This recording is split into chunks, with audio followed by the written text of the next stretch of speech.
She was the largest ship ever built. And yet her maiden voyage would be her last. After RMS Titanic struck an iceberg, 1,500 men, women and children drowned, sending shockwaves around the globe and starting a debate that still rages today. Why did she steam at full speed into an ice field? And why did a supposedly unsinkable ship sink so suddenly? Now, a treasure trove of long-lost photographs has been unearthed.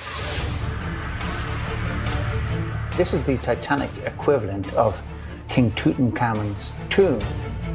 New evidence of an overlooked incident afflicting the super ship. Look at this anomaly in the hull. Wow, this is completely new.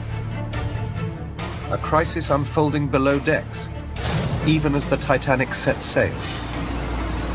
A crisis that would drive the ship to disaster. They gambled. Yes. After a century of speculation, It's amazing. the true story behind the sinking of the Titanic can now be told.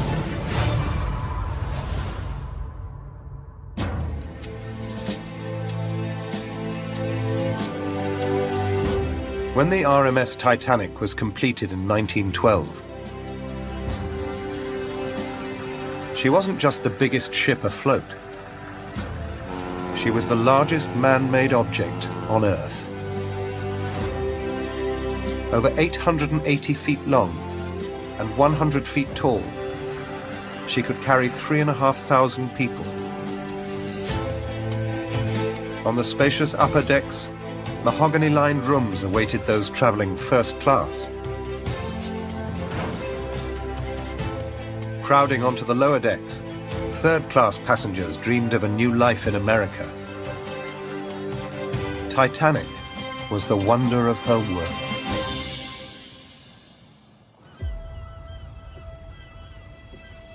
This is the footprint of those mighty vessels. The length of 4 city blocks, you see it here. And when you look around this dock, you still can imagine that the waterline was the height of this dock. Forged here in the docks of Belfast as an invincible symbol of British industry, Titanic became, instead, the byword for catastrophe. And it's extraordinary even now, a century later, to think that something this big, this massive, could sink in the middle of the North Atlantic. Journalist Senan Maloney has spent 30 years researching the disaster. He believes the real story of why it sank is still to be told. There were aspects of this amazing saga that have never been adequately explained.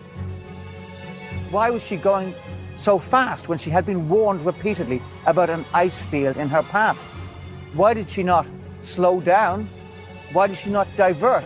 Wider questions about why she was an unsinkable ship that managed to sink in a few hours. For 2 hours after the collision, the Titanic looked like she'd stay afloat well into the next day. But then, suddenly and inexplicably, the ship plunged beneath the waves. Something catastrophic happened. But what? The answer was surely lost with the ship.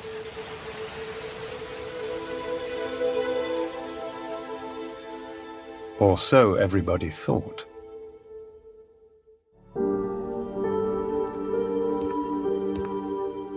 Now, an album of photographs that lay undiscovered in an attic for over 100 years has come to light. An album that charts the Titanic's brief life.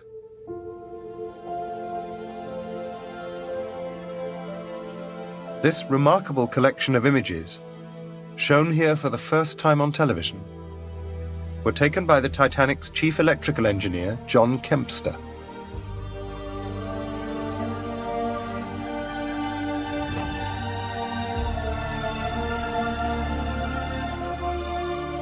And using a brand new graphic process, the 2D images of the Titanic can now be brought to full-color, three-dimensional life.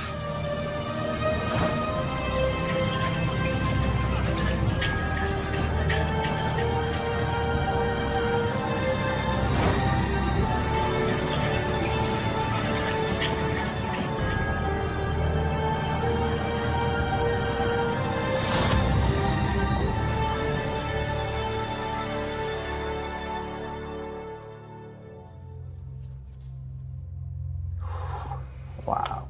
The detail is exquisite.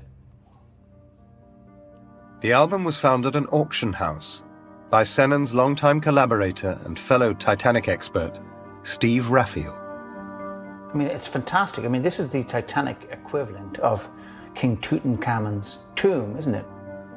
Then your launch pictures, of course, are absolutely one of the jewels of the entire collection. The photographs capture the moment the Titanic was launched into the water in a stunning sequence of images.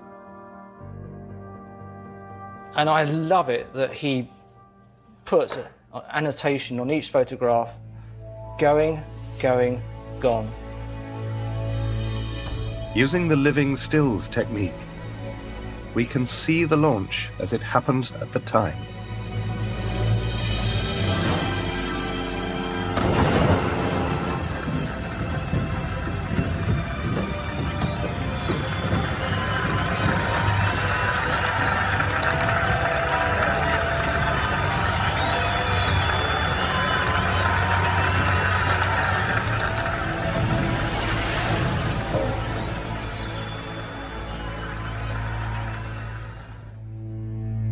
But these photographs aren't just a unique window onto an historic moment.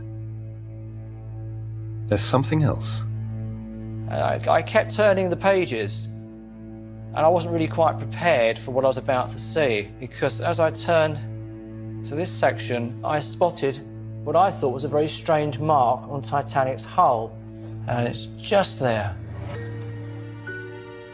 Wow. And it struck me as being very odd. I thought possibly it could be a reflection from the water, but on looking at the photograph in more detail, I realised it couldn't be, because the next photograph following on from there shows the same diagonal black mark, but the ship is at a different angle. She's moved. This is a crucial thing. In the two photographs, the camera angle and position has changed significantly. But the mysterious mark, over 30 feet long, doesn't change position.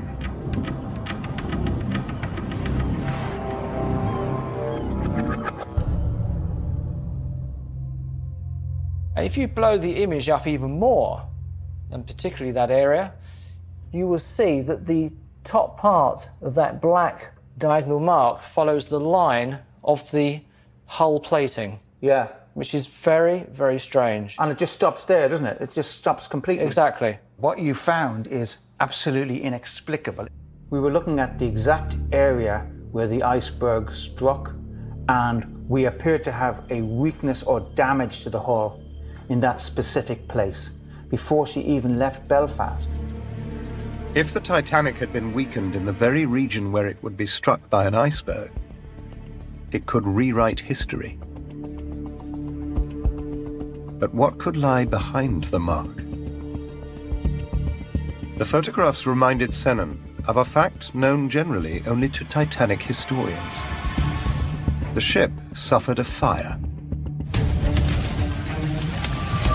It instantaneously jumped into my mind that we had a fire in this location before she even left Belfast. The fire took hold in a coal bunker in Boiler Room 6, and the room is directly behind the place where the dark mark begins. The question is, once we knew he was approaching iceberg. The fire was mentioned in the official inquiry in 1912, but was judged to have played no role in the disaster.